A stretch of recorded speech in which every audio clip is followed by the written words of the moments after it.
Thank you. I want to say that we did actually consult with officers, and we came up with a very precise, far from blunt plan where we could actually direct services where they are most needed at the moment. And the reason that we could do that as the Labour group is because we are very, very closely in touch with our young people. And as you know, we've got very young members in our group. So perhaps we do have our ear to the ground. So I do reject what's just been said by the two fellow councillors, not in a personal way, obviously.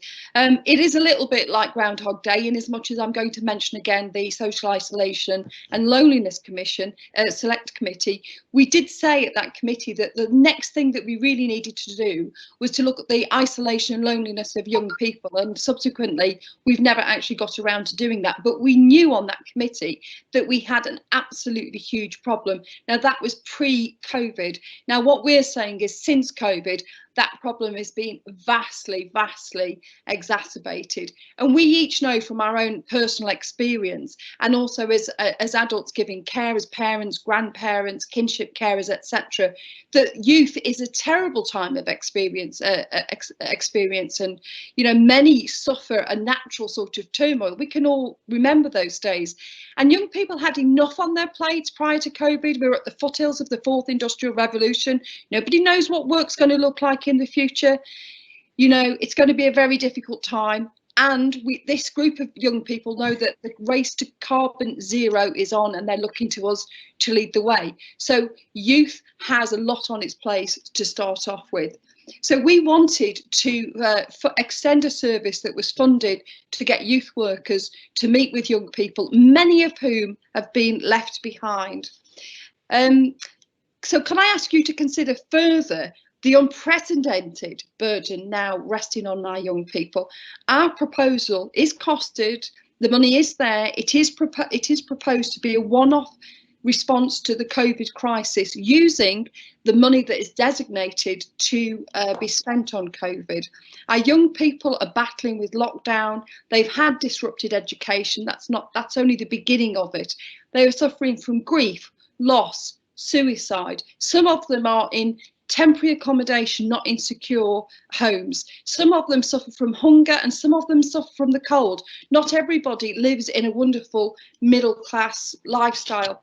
So we are suggesting that more money is directed and ploughed in to the youth service, to reach out to them, to support them, to listen to them, to signpost them, to guide them, or to simply just be there for them during this unprecedented crisis.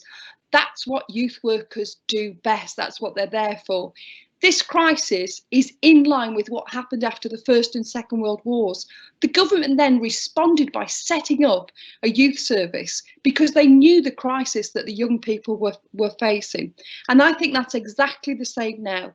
The youth service was rooted in the delivery of properly funded public services for the delivery of the public good. That's what we need to do now. The government then, as it should now, recognise the particular impact of supporting our young people to help them to become the citizens that they still can be and to lead good lives. This isn't about addressing a problem. This is actually about making a sound economic choice and a sound economic investment. We have to invest in our young people. Now, the National Youth Association has recommended, due to COVID, at least 2 full-time equivalent qualified youth workers and teams within every secondary school catchment area. We are very far short of that. The NAA has reported that since lockdown, more than 1 million young people have simply dropped off the radar. They're your kids. They're the kids that we all pass by in the street and see out and about when we can go out and about. Many of them have stopped engaging. I'll come to the end, Chair. You have had your 3 minutes, but if you could draw to a conclusion, it would be great. I'll just draw to the conclusion then, which is many young people dropped off digitally as well. And that is because in some communities, and again, Thanet, many people don't have access to the digital world. So this council has an ideal opportunity to reach out to the most vulnerable and actually the most needy in our community, and it's an investment, not a cost. Thank you, Chair. I tried to get through as much as I could. That's fine. Thank you very much, Mr. Constantine. We return now to Mr. Farrell as the proposer. Mr. Farrell, over to you. Thank you, Chairman. I'll be brief, but it's a pleasure to follow that impassioned seconding from my colleague. We had an issue with policy cohesion.